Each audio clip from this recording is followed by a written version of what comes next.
ఇప్పుడు ఇప్పుడు అంతా వేరే విధంగా ఉంది కదా సార్. సార్ ఇప్పుడు జబర్దస్త్లో యాక్ట్ చేస్తున్న అదే జడ్జిగా వెళ్తున్న ఇంద్రజ ఉంది కదండి, ఇంద్రజకి లైఫ్ ఇచ్చింది మీరే. తెలుగు సౌత్లోని లైఫ్ ఇచ్చింది మీరే, ఎందుకంటే అమ్మ దొంగలో ఆ అమ్మాయి క్యారెక్టర్ పెట్టి ఆ అమ్మాయికి ఒక ఎలివేషన్ ఇచ్చారు. తర్వాత నెక్స్ట్ సినిమాలో ఆ అమ్మాయి ఏవో ఎక్స్ట్రాలు చేసిందని చెప్పి ఆ అమ్మాయిని ఏంటి సార్ అది? కేఆర్ విజయ్ గారు సొంత ఫ్లైట్స్ ఉన్నాయి. అవును, చాలా పెద్ద ఆవిడ ఇల్లే ఒక ఇంద్రభవనం. అవును.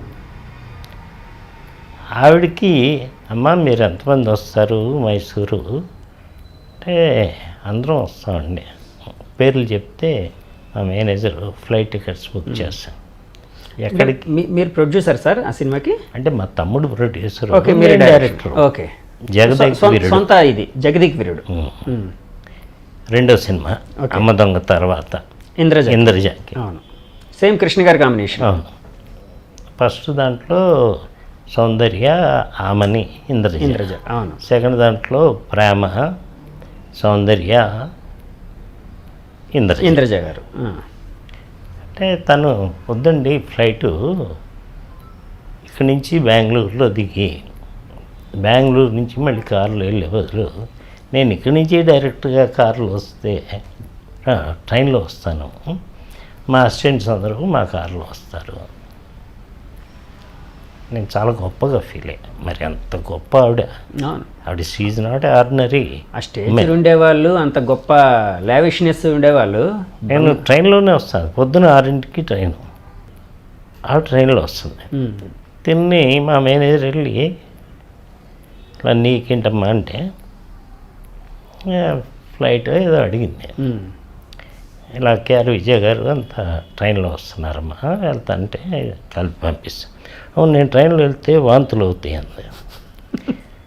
ఈ ట్రైన్లో వెళ్తే వాంతులు అవుతాయి అన్న పదం నాకు పుట్టినప్పటి నుంచి ఇప్పుడు దాకా ఎవరు ఫస్ట్ టైం విన్నా. సరే తను ఎలాగొస్తే అలా రమ్మనండి. బస్ సిక్నెస్ ఉంటుంది కానీ ట్రైన్ సిక్నెస్ అనేది ఎప్పుడు ఎవరు వినరు. వాంతులు వస్తాయని అడిగి నేను ఒకటి చెప్పాను. ఆ అమ్మాయిని అనవసరంగా మనం ఎంకరేజ్ చేసాం.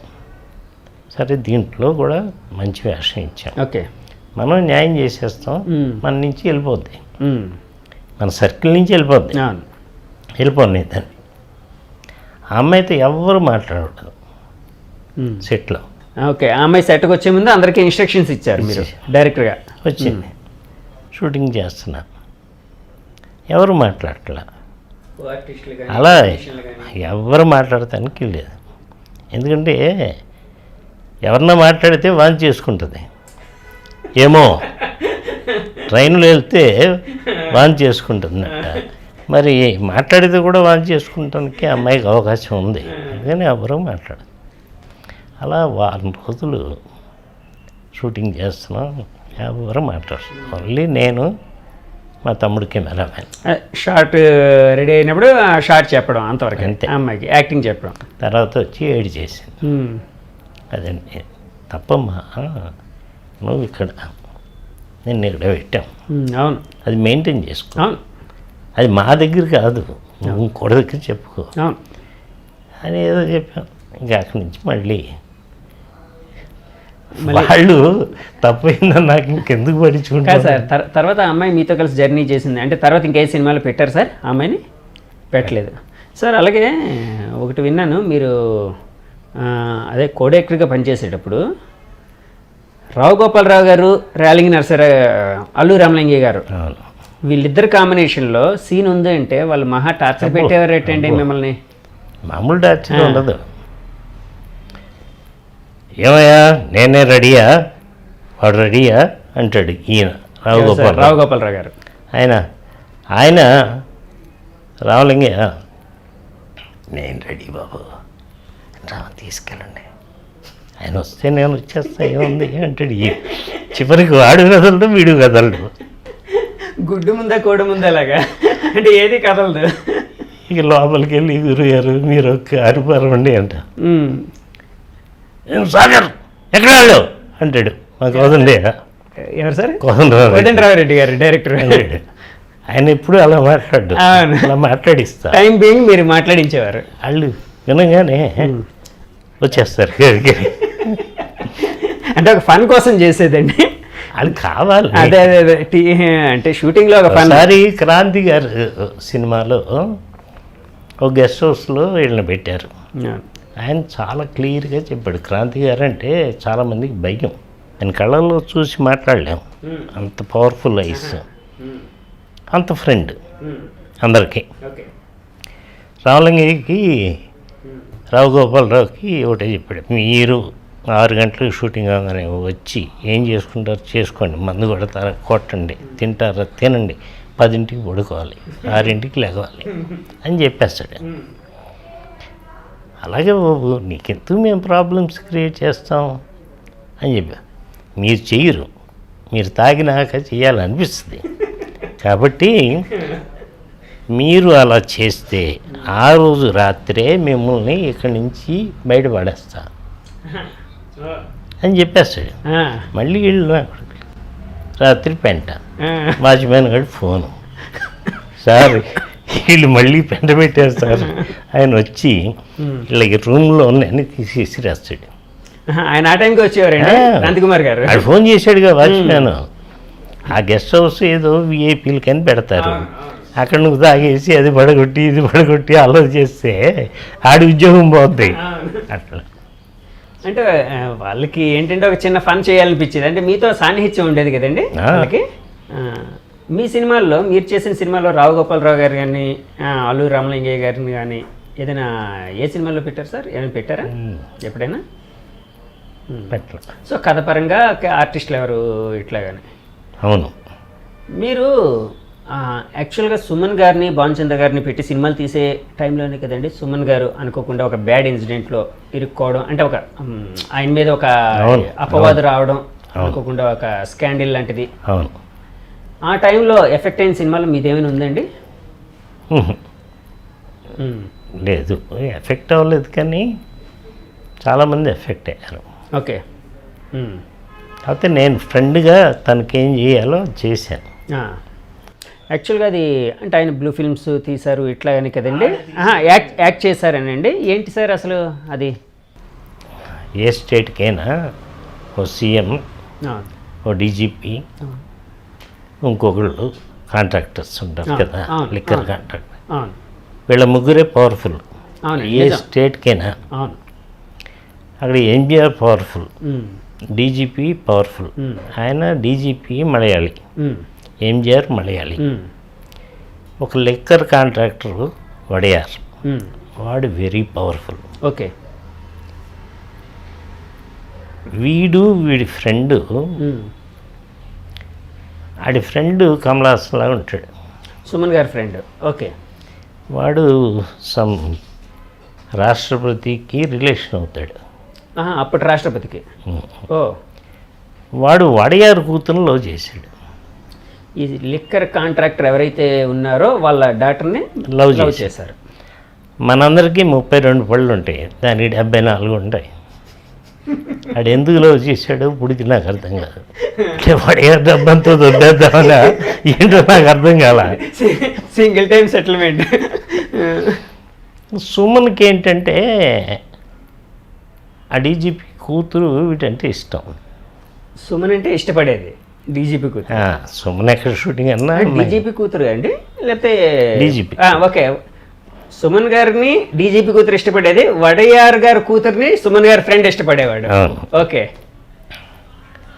ఆడు అసలు బైక్ని తీసుకెళ్ళి ఇలా లేపేసి ఇలా తిరిగి ఇలా పెడతాడు. చాలా విన్యాసాలు చేశాడు సార్. ఆయన కూడా యాక్టర్ అండి? కాదు, అంటే ఏదో రాష్ట్రపతి మనోడో ఏదో. సరే. ఈ డీజీపీ కూతురు సుమన్ షూటింగ్ ఎక్కడుంటే అక్కడికి వెళ్ళిపోతాయి. అమ్మాయికి పోలీస్ ఎస్కార్ట్ అంతా కదా. దీనికి సుమన్కి ఏమి ఇష్టం లేదు, ఆ అమ్మాయి వన్ సైడ్ ఇష్టపడి. ఓకే. డీజీపీకి ఏంటంటే నా కూతురికి పెళ్ళయింది వీడితో తిరుగుతుంది అన్న ఫీలింగే. సో ఈ సిచ్యువేషన్లో ఏమైంది సార్? ఎంజిఆర్ గారు పిలిపించారు సుమన్ని. బాబు నువ్వు యాక్టర్, చాలా భవిష్యత్తు ఉంది నీకు, నువ్వు సహనటుడివి, ఇలాంటివి అన్నీ ఉంటే ఉమ్. నువ్వు దూరంగా పెట్టుకో అని. ఉహు. అప్పటికి ఎంజీఆర్ మాట్లాడే పొజిషన్ కాదు. ఓకే. ఆయన రాస్తాడు, ఉమ్. ఇస్తాడు. ఓకే. వీడు చెప్తే వాళ్ళకి తెలుస్తుంది, ఉమ్. కానీ ఆయన చెప్పలేడు. ఓకే. నాకు చెప్తాం కాదు, అది చెప్పాల్సింది అమ్మాయికి అని చెప్పి ఇతను స్మూత్గానే చెప్పినా అది ఆయనకి ఇష్టం లేదు, ఆయన చెప్పిన విధానం. దాంతో ఒకరోజు ఎక్కడో అమీర్పేట లాంటి సెంటర్లో ఏదో బీభత్సం చేశాడు అని పోలీసులు పెట్టారు కేసు. అంటే కాదు సార్, ఇప్పుడు ఎంజీఆర్ గారు సుమన్ గారికి చెప్పారు. సుమన్ గారు అయితే ఆయన వైపు నుంచి ఎలాంటి లవ్ లేదా అమ్మాయి మీద, అది మనకు తెలుసు, వాడికి తెలుసు. సుమన్ గారికి తెలుసు. కానీ అవతల ఆయనకి అంటే అమ్మాయి ఫాదర్కి సరే ఇంకా ఏదో ఉందనే ఒక కంక్లూజన్లో ఎవరి కాళ్ళు ఏమనుకుంటారంటే మా అమ్మాయి వస్తే నువ్వు దుబాయ్ అనొచ్చు కదా అనే టైప్లో ఉంటుంది. మీ అమ్మాయిని నువ్వు చేసుకోలేవు, ఎదురువాడి మీద పడతావు. అట్లా జరిగింది అది. ఇంకా అప్పుడు అరెస్ట్ చేశారు. వాళ్ళ అమ్మగారు ఇప్పుడు అలెగ్జాండర్ అని గవర్నర్ ఏడీసీ. అవునండి. ఆయన పవర్ఫుల్. వాళ్ళ తర్వాత అమ్మగారు ఆయన కూడా గవర్నర్గా చేసినట్టున్నారు కదా సార్, అలెగ్జాండర్ గారు కదా. ఆయన వాళ్ళ అమ్మగారి క్లాస్మేట్. సుమన్ గారు వాళ్ళ అమ్మగారి క్లాస్మేట్. తను చెప్పుకుంది. యాక్చువల్గా ఆ కేసులో 1 year దాకా బయటకు వస్తానికి లేదు. ఏ కేసు పెట్టారు సార్ ఆయన మీద? ఏదో పబ్లిక్లో న్యూసెన్స్ చేశాడు. పబ్లిక్ న్యూసెన్స్ అండి. అంతే. మరి ఏంటి సార్, ఆయన చాలా ఘోరంగా బ్లూ ఫిల్మ్లు అంటే అప్పట్లో బ్లూ ఫిల్మ్ అనేది చాలా అవి బయటికి చెప్పరు కదమ్మా. కాదు సార్, అనుకునేవారు. మీడియా అలాగా లెవెల్లోని పేపర్లో వచ్చినాయి అవి ఇవి అన్నీ అబద్ధాలే.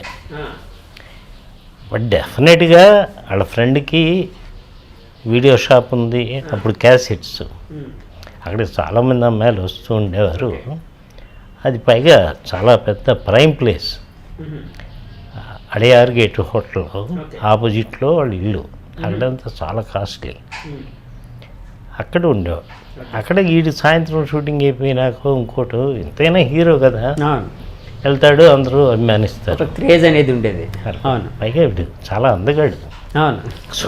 అవునండి. అవును. చాలా అందగాడు. అవును. అప్పుడు రకరకాలు అనేవారు. యాక్చువల్గా వీడు అరెస్ట్ అవుతాడని రామానాయుడు గారికి ముందే తెలుసు. మరి ఆయన సర్కిల్ వేరు కదా, ఆయనకి ఇన్ఫర్మేషన్ వచ్చింది ఉంది.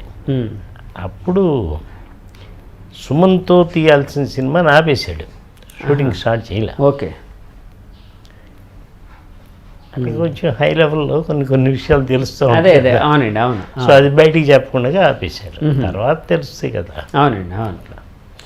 సో సుమన్ గారు వాళ్ళ మదర్ సహాయంతో ఆయన అలెగ్జాండర్ గారికి అంటే అప్పుడు గవర్నర్ గారికి ఫ్రెండ్ అవ్వడం వలన ఏడీసీ సో ఆ విధంగా బయటపడగలిగారండి ఆయన. కానీ జైల్లో ఉన్నారు కదా సార్ చాలా కాలం. జైల్లో ఉన్నాడు. జైల్లో ఉండగా తనకి బెయిల్ ఇచ్చారు. బెయిల్ రాకూడదు, రాదు ఆ చట్టంలో, ఆ సెక్షన్లోనే. ఓకే. రాదు. వాళ్ళ అమ్మ అదృష్టం. వాళ్ళ అమ్మ ఎప్పుడు దేవుడిని, తన విద్యనే నమ్ముకుంటుంది. తన కొడుకుని బాగా చూసుకోవాలి అనేది వాళ్ళ మదర్ యాంబిషన్. సో ఈవిడ గవర్నర్ని కలుస్తూ ఇవన్నీ చేసేది. మొత్తానికి 2-3 monthsలో బయటకు వచ్చాడు. ఆ కేసులన్నీ మాఫీ అయిపోయి కదండి. అప్పటికి అవ్వలా. అప్పుడు కావలేదు నేను చెప్పే అప్పటికి. అది 85 ఎప్పుడో. నా డాకు 84 అయిపోయింది. ఓకే. 85లో ఇన్సిడెంట్ జరిగింది. అప్పుడు కోర్టు ఏం తీర్పు ఇచ్చిందంటే ఇన్స్టెడ్ ఆఫ్ జైలు చెంగల్పట్ డిస్ట్రిక్ట్లో ఉండాలి. ఓకే. అని పెట్టింది. ఆ చెంగల్పట్ డిస్ట్రిక్ట్లో ఉండేదానికి ఇప్పుడు ఆర్ఆర్ డిస్ట్రిక్ట్ అంటాం. అప్పుడు మదురైలో ఉన్నాడు. మదురైలో తినకు భయం. ఎవడు నన్ను మదురైలో ఉండమని ఎందుకు అంటున్నారు అనే భయం ఉంటుందండి. అవును. వీడు అంటే అవతల వాళ్ళు అంత పవర్ఫుల్ కదండి. అమ్మో, అవును. అక్కడ ఉంటూ 4-5 రూమ్స్ తీసుకున్నాడు. అంటే ఈ ఫ్లోర్లో అంతా వాడి మనుషులే ఉండాలి. ఓకే. ఉన్నాడు, చాలా కాస్ట్. పైగా సుమను జైలుకి వెళ్ళే ముందు వాడి దగ్గర డబ్బు అంతా ఫ్రెండ్స్కి ఇచ్చేవాడు. బా. సో ఇప్పుడు జైలు నుంచి 5 గంటలకు రిలీజ్ అయ్యి వచ్చాడు. ఫ్రెండ్స్ దగ్గరికి వెళ్ళాడు, డబ్బు ఏమన్నా ఉందా అని. ఎవడో రూపాయి ఇవ్వాల.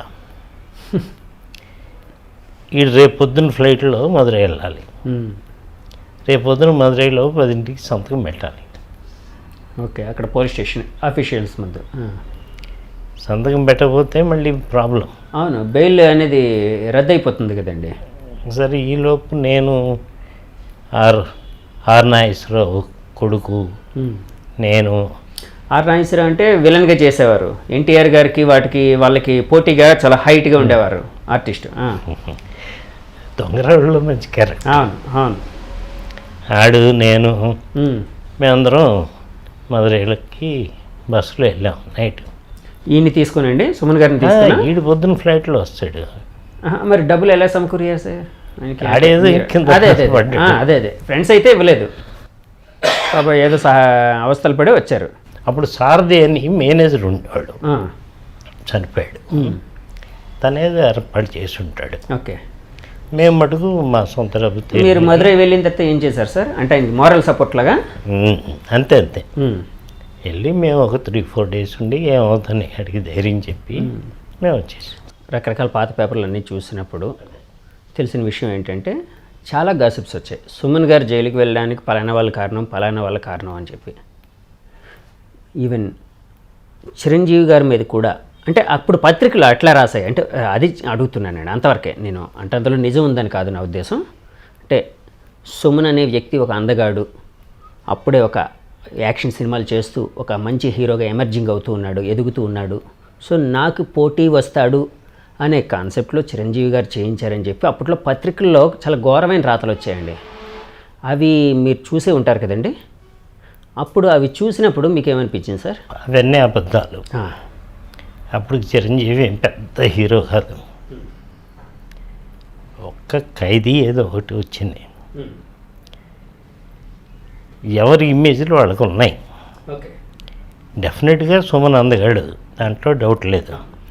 అలా అని ఒక చిరంజీవి గారు, ఒక సాగర్ గారు ఆ లెవెల్కి చేయలేరు, ఇంపాసిబుల్. ఇది జరిగింది 3 పిల్లర్స్కి మధ్యన.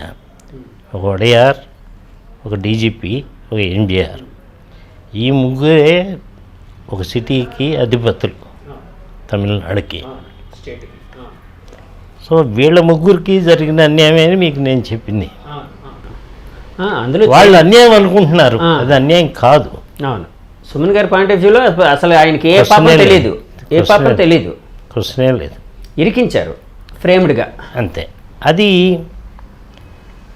ఆ డీజీపీ పవర్స్తో ఇరికించారు.